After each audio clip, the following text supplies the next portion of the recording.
Bonsoir, je suis ravi de vous retrouver comme tous les jeudis. Ce soir, nous avons un invité un peu particulier, c'est le président de l'UNEL Solidarité, en l'occurrence, c'est Guillaume Thomas. Bonsoir Guillaume. Bonsoir. Bonsoir. Donc, si je vous ai invité, c'est pour essayer de découvrir tous les rouages qui se cachent derrière cette association lunéloise de l'UNEL Solidarité. Donc, vous en êtes le président. Oui. Est-ce que vous pouvez nous présenter donc l'association et nous dire quel est le rôle de son président? D'accord. Bah, écoutez, déjà, je vous remercie pour l'invitation, Télé Lunel et vous. Donc, je tiens à vous remercier. Alors, pour répondre à cette question, donc l'UNEL Solidarité a été créée en 2005. Et depuis, elle a évolué, elle a fait son petit bonhomme de chemin. Et en 2020, à l'époque de l'épidémie du Covid, le président qui avait en place a décidé de démissionner, car il pouvait pas suivre. Et moi, qui était bénéficiaire de cette association, même, j'en suis devenu bénévole. Et à l'arrêt de ce président, je suis devenu le président. Tout simplement. Pourquoi ? Pour continuer à subvenir aux besoins des Lunélois. Parce qu'on sait tous très bien qu'il y a une très grande précarité au sein du bassin lunélois. Et il fallait perdurer cette association. Et n'y connaissant pas grand-chose, avec 2-3 collègues qui étaient déjà sur place, on a décidé de la reprendre.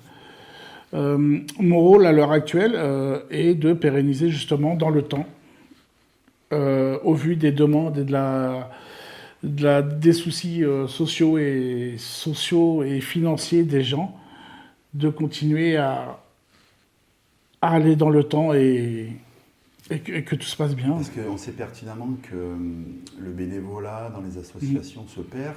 Oui. Et là, vous vous disiez, c'est pas possible de laisser passer ça, c'est pas possible, il faut s'investir. C'est ça. Ah oui, c'est un investissement de tous les jours. C'est un investissement entre 50 et 70 heures par semaine. Avec, là, à l'heure actuelle, on a 18 bénévoles dans l'association. Nous avons 9 hommes, 9 femmes, de toute origine, de tout âge, qui sont là 2 à 3 jours par semaine pour donner de leur temps et justement pour pouvoir pérenniser cette association. On parlera des bénévoles tout à l'heure. Pouvez-vous nous dire quelle est la mission principale de l'UNEL Solidarité ? Alors, la mission principale, c'est la distribution de compléments alimentaires par des colis qui sont distribués aux gens dans une grande précarité, qui doivent passer déjà dans un premier temps vers un travailleur social. Nous sommes à 100% dépendants du CCAS et des travailleurs sociaux de la ville de Lunel. Toutes ces personnes qui sont orientées chez nous viennent avec une fiche de liaison. Cette fiche de liaison est traitée et nous devons les inscrire sous 8 jours. À partir de cette inscription, ces personnes, ces bénéficiaires, ces familles peuvent venir une fois par semaine à hauteur de 2 mois. Et ensuite être réévalué par le travailleur social pour savoir s'il bénéficie encore des droits de l'UNEL Solidarité. Voilà, c'est pas vous qui décidez du droit ou non. Non, c'est les travailleurs sociaux qui établissent un projet avec les personnes en difficulté et qui sont orientés chez nous. Est-ce que vous avez une idée du nombre de familles que ça touche ? Alors, c'est en constante croissance. Moi, en 2020, j'ai commencé, j'avais 200 familles par semaine, parce qu'on va parler en semaine. Là, aujourd'hui, en janvier 2026, je suis à 300 familles par semaine. En sachant qu'une famille moyenne, c'est 3 personnes dans le foyer, ça fait environ 600 colis à distribuer en semaine. Ah ouais, c'est vraiment c'est très croissant, c'est très ascendant, c'est très préoccupant. Oui, et puis ça vous demande une gestion rigoureuse. Très rigoureuse. C'est une organisation très rigoureuse. C'est du démarchage, c'est de la prospection constante, c'est tous les jours au téléphone, tous les jours à chercher quelque chose pour que les Lunélois puissent manger. Et tout ça en tant que bénévole ? Tout est bénévole. Tout le monde est bénévole. Tout le monde est bénévole, on donne de notre temps et avec plaisir. Alors, avant de parler d'une distribution concrète, comme ça se fait en détail, est-ce que vous pouvez nous expliquer comment ça se passe pour la récupération des denrées ? C'est-à-dire, quel est le système ? D'où viennent ces denrées ? Comment sont-elles traitées, etc. Alors, il faut savoir que nous sommes en partenariat avec 2 supermarchés de Lunel. En l'occurrence, Je vais les citer. Voilà, voilà. Leclerc de Lunel et Leclerc Drive de Lunel, qui tous les matins nous donnent les invendus de la veille en produits frais. Donc tous les matins, nous allons faire des ramasses. C'est pour ça que nous sommes tributaires aussi des aliments qu'ils nous donnent tous les jours. D'autre part, nous sommes également en convention avec le CCAS de Lunel, bien entendu, qui, eux, nous subventionnent à hauteur d'1 fois par semaine tous les produits frais et tous les produits secs de la banque alimentaire de Mogyo pour pouvoir justement alimenter en produits secs les personnes en difficulté. Ensuite, ça reste du démarchage chez les maraîchers, les épiceries de Lunel, les supérettes. Et vous n'avez pas de partenariat avec les discounts Non, parce qu'il y a certaines lois européennes qui stipulent qu'il y a certains aliments de certaines franchises qui doivent jeter au lieu de donner. Voilà, c'est la différence de législation entre voilà. France Donc, et les autres pays. Voilà, c'est ça, c'est le problème de la France qui, elle, peut donner, les autres pays qui ont un siège social. Ça a déjà progressé. Ah oui, la oui, législation, oui. Ne plus gaspiller comme on se faisait, voir les personnes faire les poubelles pour récupérer les invendus. C'est très difficile, hein, surtout qu'il y en a de plus en plus, hein, des personnes qui sont dans les difficultés, c'est très très difficile. Hein. Vous n'avez pas dit où ça se situait? Notre association? Ah oui. Elle est à l'espace Vauban, là-bas, donc qui est derrière la gendarmerie, donc il y a une grande structure. Les locaux donc sont subventionnés par la commune de Lunel, donc ils nous offrent les locaux et nous sommes installés. Et donc on est situé là-bas, il y a un grand parking juste derrière la gendarmerie. C'est ça. Voilà. Et donc chaque jour, vous avez des bénéficiaires qui vont vous rencontrer. Voilà, tous les jours, donc des nouvelles inscriptions, donc ça tourne à tour de rôle. Tous les jours, il y a entre 30 et 40 familles par jour, par matinée. Y compris le samedi? Y compris le samedi, on travaille également le samedi. Voilà. Donc c'est du lundi au samedi, c'est tous les matins de 8h à midi et demi, 13h. Et le vendredi, où nous avons le camion de la banque alimentaire de Mogyo, le réassort, on va dire, où nous avons les plus grandes familles. Les familles avec beaucoup d'enfants, etc. Parce qu'il y a beaucoup de produits qui sont datés du jour. Oui. Voilà, donc on essaye d'en faire bénéficier aussi les enfants au maximum. Bien sûr. Voilà. Alors, une distribution, ça se passe comment? On arrive au parking, on se gare? Voilà, donc vous arrivez au parking, vous vous garez, vous rentrez dans l'association. Vous êtes déjà listé vous êtes sur un listing. On a déjà vos noms, vos prénoms, le nombre de personnes que vous êtes dans le foyer. Vous venez, vous dites votre nom, votre prénom. Il y a une participation, il faut savoir qu'il y a une participation de 2 € par personne pour le complément alimentaire. À partir de ce moment-là où vous êtes présent, on vous coche, on vous donne un ticket avec un numéro qui dure généralement toute la phase dure 1 heure. Ensuite, arrivé à cette heure-là, nous fermons, nous dispatchons le nombre de personnes, le nombre de colis par rapport au nombre de personnes présentes. Nous fermons 5-10 minutes, histoire de... les absents, on est obligé de redispatcher les légumes, etc., pour pas qu'ils se perdent. Et ensuite, on ouvre la porte et on appelle par numéro et on sert 3 par 3. Oui, ça c'est en vue de l'organisation. Voilà, ça c'est l'organisation. Donc généralement, on fait la caisse de sec et on fait une caisse de frais avec légumes, viande, produits laitiers, tout ce qu'on peut avoir et dispatcher. Avec ce souci de toujours s'adapter en fonction des gens qui viennent, qui devaient venir, qui ne sont pas venus, ou qui sont venus, c'était pas le bon jour, enfin... Il y a une gestion assez incroyable. En fait, il faut savoir s'adapter. Donc nous, on sait déjà sur 3-4 jours le nombre de personnes qu'on va avoir approximativement. On a des listes. On sait que si, admettons, le mardi, on va avoir 20 familles avec les noms. Donc on commence à préparer les 20 caisses. C'est vrai que si le mardi, le jour même, on n'a que 13-14 familles, on est obligé en 5-10 minutes de redispatcher ce qu'on avait préparé pour les autres. Ah oui, il faut une faculté d'adaptation. Il faut s'adapter très très vite parce que c'est vrai que les gens attendent. Il ne faut pas non plus les faire patienter trop longtemps parce qu'on sait très bien que c'est difficile. Il y a quand même ce souci où les gens viennent, mais ils ont un peu cette préoccupation de la honte, de cette barrière de... Il faut franchir le cap, c'est ça. Et ça, dans notre association, je vais vous dire, c'est vraiment quelque chose qu'on essaye de mettre en avant. C'est aucune barrière. Alors justement, j'allais vous parler de la relation humaine qu'il peut y avoir avec vos bénéficiaires. Vous constatez qu'il y a des liens qui se tissent, qu'il y a certaines convivialités qui s'instaurent Alors, je pense que c'est pour ça que ça fait la 6e année où je suis président, et je pense que c'est pour ça que j'y reste autant. C'est parce qu'on a des expériences formidables. Humainement, c'est incroyable ce qu'on peut découvrir.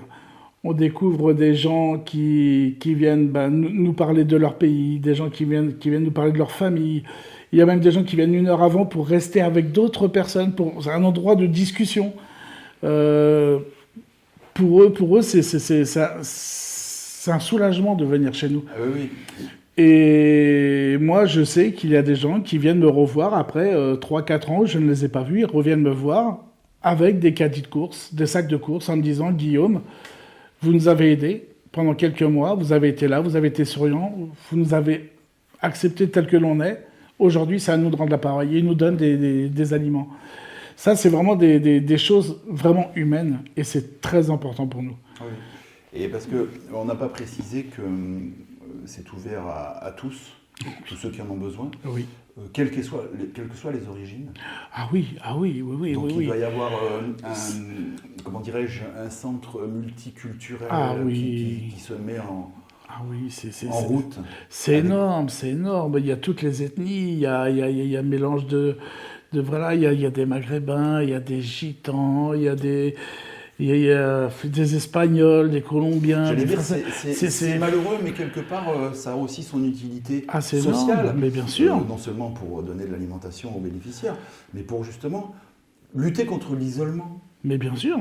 Il y a des gens, ça leur sert presque de thérapie de venir chez nous. Ils savent que je suis ouvert à la discussion, bien sûr, et je rigole aussi avec des personnes, surtout ce cap de honte, de venir demander à manger, en fait. Il y a beaucoup de personnes qui n'arrivent pas à franchir ce cap. Et moi, justement, je les incite à venir chez nous, à ne pas hésiter, parce qu'il y a des gens qui sont orientés chez nous, mais qui ne viennent pas. Mais venez chez nous, vous êtes accueillis, mais... Oui. Il n'y a aucun jugement. C'est important, cet accueil. Mais c'est pour ça que dans tous mes bénévoles, j'ai toute origine et tout âge. Parce que tout le monde est mélangé. Alors vous avez combien de bénévoles ? 18 bénévoles, 9 hommes, 9 femmes. La parité ? La parité totale. D'accord. Toute origine et toute ethnie. Alors comment ça se passe si on veut être bénévole ? Alors peut-être qu'il ne faut pas en avoir trop. Non, trop ça ne sert à rien parce qu'on se marche dessus. Oui. Voilà, il faut juste les personnes indispensables. Donc il y a plusieurs pôles dans notre association pour ranger les aliments, il y a plusieurs réserves. Alors c'est ça, il y a une petite organisation de fourmis là, au centre qui est en train de se mettre en place. Comment ça se passe ? Il y a ceux qui sont préposés à la distribution, oui, c'est ça. À la répartition. C'est ça, en fait il y a un planning qui est établi à la semaine d'avant ou pendant 15 jours avec le nombre de personnes qu'on a besoin. Donc il y a des personnes qui sont attitrées à l'accueil, qui sont plus accueillantes que d'autres, c'est leur domaine et leur passion. Des gens qui sont attitrés aux produits frais, des gens qui sont attitrés au rangement d'une réserve, une autre réserve, et le nettoyage, et tout est une organisation en fait. Et moi je suis donc en haut de tout ça, j'essaye que tout se passe bien. Comme dans toute structure bénévole, vous pouvez rien dire s'il y a un bénévole qui ne se présente pas. Et non, ça c'est justement le rôle que je demande à tous mes bénévoles, c'est qu'en très peu de temps, on les forme à devenir polyvalents. Tous les bénévoles à l'heure actuelle sont polyvalents, ils savent tout faire. S'il n'en manque un, j'en ai un qui reprendra sa place, automatiquement. Pour pallier au manque. Voilà, et s'il y en a 2 qui manquent, je suis aussi à même, je ne suis pas non plus chargé à rester dans mon bureau à faire l'administration, je suis à même aussi de venir... Comme quand j'ai commencé, pendant les 3 premières années, où j'étais à faire les ramasses, à faire la préparation des colis, à distribuer. On est tous à même de le faire. Ah oui. Vous travaillez en partenariat avec des associations, autres associations ? Alors en partenariat, non, mais en collaboration humaine, oui. Je peux très bien être avec... avoir un coup de main de agriculture, par exemple, avec Tahar Karmi. Donc on peut s'appeler. S'il y a besoin de stocker des denrées dans un congèle, on peut faire ça. Si moi j'ai besoin de quelques renseignements que ce soit, il sera toujours là.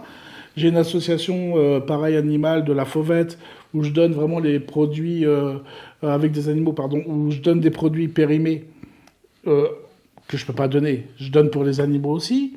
Je travaille aussi en collaboration avec le CPTS, la CPTS, pour les femmes, pour Voilà, on s'entraide. Parce que vous devez être aussi vigilant par rapport aux produits que vous donnez. Ah, on est obligé d'être vigilant. On est obligé d'être vigilant. La santé alimentaire, les lois sont très, très drastiques. Oui. Elles sont très dures. Hein. Ah oui, c'est ça. Vous aviez dit que vous aviez repris l'association, donc qui fait son petit bonhomme de chemin. Est-ce qu'on se fatigue pas? Si. Si. On se fatigue parce qu'on n'en voit pas le bout. On n'en voit pas le bout. Il y a de plus en plus de demandes. Contrairement à des sociétés ou d'autres associations, moi, ce que j'aimerais, c'est d'avoir personne, finalement. Moins j'ai de personnes, mieux je me porte. Mais aujourd'hui... C'est de l'utopie. C'est incroyable. On ne se rend pas compte le nombre de personnes qui sont dans le besoin à Lunel. Si on n'est pas dedans, on ne peut pas le savoir. C'est incroyable. C'est incroyable. Et oui, on se fatigue parce que on est à l'écoute des gens, parce qu'on le veut bien aussi, parce qu'on est aussi, on donne aussi de notre temps, de notre cœur, de notre chaleur humaine. Et il y a ce côté aussi où des fois on a besoin de respirer. Et oui, ça fatigue. Ça fatigue. Par moments, ça fatigue. Parce qu'on part d'un bon sentiment où on veut s'investir, mais on s'aperçoit très rapidement qu'il y a des contraintes. Et après, il y a des obligations. Ah oui. C'est-à-dire qu'une fois que vous avez lancé la machine et que vous dites fini, j'arrête, vous mettez sur le carreau toutes les personnes qui sont venues vous voir. Eh oui. Et ça, c'est vraiment... C'est un double sens, pas très... c'est difficile à gérer. Hein. Oui, pas très simple. Ah non, c'est difficile à gérer. Hein. Mais faut qu'on arrive à le gérer, hein, tout ça. Hein. Alors les sourires et tout ça, ça vous redonne un peu de mais c'est ça, c'est voilà, c'est quand on voit qu'il y a respect, parce que finalement, nous, on est bénévoles, mais 90% de nos bénévoles, et de moi-même, hein, sortons d'une situation précaire. Il ne faut pas oublier d'où on vient aussi. Moi, en 2 mois, je suis passé de bénéficiaire à bénévole à président. Donc j'ai rapidement vu l'envers du décor. Donc il ne faut surtout pas oublier d'où l'on vient. On sait très bien que les personnes en face de nous ne sont pas là par plaisir. Donc ne serait-ce qu'un sourire, un bonjour, une rigolade, 5 minutes, discuter. Nous, on est des humains avant tout. Parce qu'on se rend pas bien compte qu'effectivement la situation peut dégénérer très vite. Ah oui. Très vite. Oui, on peut tomber très très rapidement. Et vous êtes une des roues de secours. Parmi d'autres, hein, je pense. Bien sûr. Il y a d'autres associations qui travaillent un petit peu dans le même domaine que vous, Resto du Cœur, c'est ça? Oui, mais qui sont ouverts une fois par semaine le jeudi, qui ont des temps de pause d'un mois et demi pour des inscriptions. Donc nous, on est ouverts quand même tous les jours de l'année. Et on doit avoir 4-5 jours fériés dans l'année où nous fermons. Mais le reste des jours fériés, on ouvre quand même. Hein. Les gens ont besoin de manger. On peut pas... Bien sûr. Après, c'est un choix personnel aussi. Hein. Oui. Voilà, c'est un choix personnel de vouloir ouvrir un 1er mai, un 8 mai. Alors, vous parliez de l'avenir. On se disait, l'idéal, ça serait qu'il n'y ait plus de bénéficiaires. Ça voudrait dire que tout est bien. Tout le monde s'en sort bien, etc. Cependant, vous savez que ce n'est pas possible. Mais non. Donc, quelles seraient les perspectives à venir? Est-ce qu'il y a d'autres envies, d'autres façons de voir les choses? Est-ce que... Alors, on sait très bien que la précarité ne s'arrêtera pas, ça on le sait très bien. L'objectif à long terme, ce serait d'avoir des nouveaux locaux, je ne vais pas vous le cacher, et peut-être voir aussi plus grand parce que au niveau des aides, voire plus grand, avoir peut-être plus d'aides des grandes surfaces ou plus d'aides communaux, on va dire. Mais on sait que c'est difficile, on n'est pas les seuls. Et pourquoi pas ouvrir aussi aux petits villages aux alentours? Parce que Lunel, c'est bien. Mais quand on voit qu'il y a des petits villages aux alentours qui n'ont pas d'épicerie sociale ou de banque alimentaire, c'est là qu'il faut se pencher sur la question. Et oui, parce que si on a la malchance de ne pas être Lunélois, on bénéficie de rien. Voilà, exactement. Ça. Et ça, j'aimerais et avoir pour projet, et pourquoi pas nous discuter avec nos élus locaux, justement, d'élargir justement les bénéficiaires. Mais à ce moment-là, ça ne concernerait plus directement Non, le Lunélois, ça correspondra à l'agglo. Voilà. Voilà. Donc peut-être qu'il faut voir d'autres Voilà. collectivités territoriales Exactement. pour voir ce projet. Mais après, c'est des projets. On a des projets, on a des idées, mais après, c'est vraiment comme toutes les associations. On le sait, c'est le budget. C'est très compliqué. On a beau aller taper aux portes, à droite, à gauche. On sait très bien que malheureusement, ça vient pas tout seul. En résumé, un peu plus de financement, Oui. des locaux un petit peu plus développés, Voilà, c'est ça. aménagés. Parce que c'est pareil, là, on est assujetti quand même à du matériel, je dirais, de conservation. Oui. Je dirais pas qu'on est dans la restauration, mais on est dans le... Il y a des règles d'hygiène alimentaire qui sont... Bon, tous mes bénévoles ont la formation d'hygiène alimentaire, de sécurité d'hygiène alimentaire. Hein. Nous avons actuellement 9 congélateurs, 5 frigos, une chambre froide. Oui, il y a des règles d'hygiène très strictes. Et c'est pour ça que nous aimerions avoir des locaux un peu plus salubres. Oui. Voilà. Parce qu'on m'a rappelé le chiffre, hein, combien de familles entre 300 et 400 familles semaine, actuellement. 300 et 400 familles, avec des familles composées de 2 à c'est ça. 4. Ouais, c'est ça. Généralement, là, voilà, faut multiplier par 2,5. Hein. Donc oui. voilà, c'est le chiffre de base. Donc ça fait beaucoup de stockage. Hein. Ça fait beaucoup de stockage, beaucoup de denrées, beaucoup de travail. Et c'est là-dessus qu'il faut qu'on travaille aussi. Est-ce que vous auriez un témoignage, quelque chose qui vous a marqué durant ces nombreuses expériences, quelque chose qui vous a vraiment qui a tiré sur la corde sensible, on va dire Oui, c'est vrai que bon, quand on fait ce... Vous aviez cité un exemple de cette personne qui est venue vous revoir après des années en montrant justement sa gratitude vis-à-vis de vous. Ouais, mais il doit y avoir des circonstances... Mais il y en a tous les jours. Tous les jours, j'ai des situations qui sont hallucinantes. J'ai des gens qui viennent nous voir, bon, avec des bébés, on voit qu'ils n'ont pas ce qu'il faut pour manger. Nous, on leur propose nos services, donc on leur donne des colis, on leur donne ce qu'il faut pour le bébé, des couches, du lait. Et de les revoir, les 2-3 ans après, revoir ces enfants qui vont à l'école et qui sont très bien élevés, très bien habillés. C'est là qu'on se dit que, malgré la précarité, l'humain est quand même très, très bien. En fait. Voilà, socialement, c'est...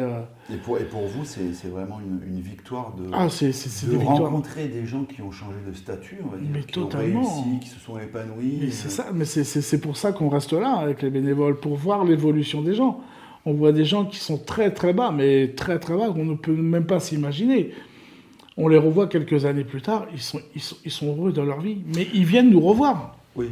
Ils viennent nous revoir. Parce que des fois, le retour, il n'est pas évident. Hein. Ah non, mais on l'a pas. Mal, on sait où oui, les insatisfaits, on en a aussi. Hein. C'est un peu comme tout. Quand on leur donne des produits de base qu'on reçoit tous les vendredis, ils ont des produits de base qui nous disent je veux pas ça, je veux pas ça, je veux pas ça, je veux pas ça. Savoir que c'est pareil pour tout le monde. Surtout qu'on essaye de s'adapter au régime alimentaire de tout le monde, que ce soit musulman, que ce soit sans poisson.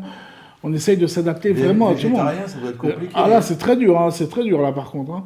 Donc on essaye vraiment de s'adapter à tout le monde. Donc des mécontents, on en a. Mais il faut qu'ils comprennent que on fait ce qu'on a. Oui. Et ça, ils ne le voient pas. Ils ne voient pas dans l'intérieur. Tant au niveau de la qualité et de la variété que de la quantité. Ah oui. Parce que je pense que si vous pouviez donner plus, vous donneriez plus. Ah mais totalement. Là, vous avez un quota, vous ne pouvez pas inventer. Mais totalement. Surtout que quand on fait, parce qu'on fait deux collectes nationales par année. Vous savez, les gens dans les magasins avec les caddies, on en fait 2 par année. À savoir que quand nous récoltons, nous stockons.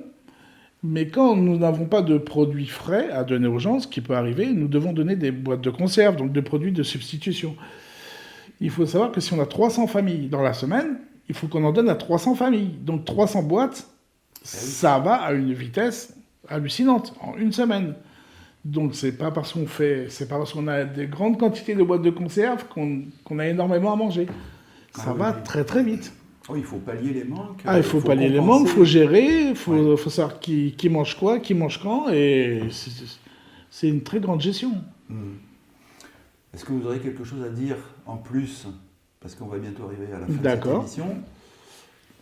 La parole est à vous. Alors, vous pouvez vous adresser à directement. nos spectateurs. D'accord. S'il y a des financeurs, des partenaires qui souhaitent s'investir, c'est le moment. Écoutez, nous avons, donc j'appelle, oui, effectivement, donc les donateurs, les financeurs, donc d'aller sur la page Facebook Lunel Solidarité. Nous avons une page Facebook, nous avons un lien Hello Asso où vous pouvez également être adhérent et donateur. Et nous attendons énormément de votre générosité, s'il vous plaît, parce que le nombre de personnes augmente cruellement et on n'est pas prêt de s'arrêter. Autre chose, pour les personnes qui hésitent à venir chez nous, franchissez le cap, franchissez le pas, vous allez être reçus comme il se doit, aucun jugement chez nous. Donc n'hésitez pas. Il y aura un merveilleux accueil. Ah oui, qui ah sera oui, oui. réservé. Ah mais totalement, c'est le but, c'est le but. Guillaume, merci beaucoup. Merci à vous, Gilles. Merci puis, à au plaisir, Télé-Lunel. En espérant peut-être avoir des nouvelles, et puis dire Oui, que ça a baissé, mais et puis que oui. vous êtes mieux installé, etc. Ah, mais totalement. De toute façon, si on est là, c'est qu'on a l'espoir de pouvoir grandir et de pouvoir évoluer encore. Hein. Très bien. On est là pour les Lunellos. Hein. Super. Voilà. Lunel Hebdo, c'est fini pour aujourd'hui. On se retrouve jeudi.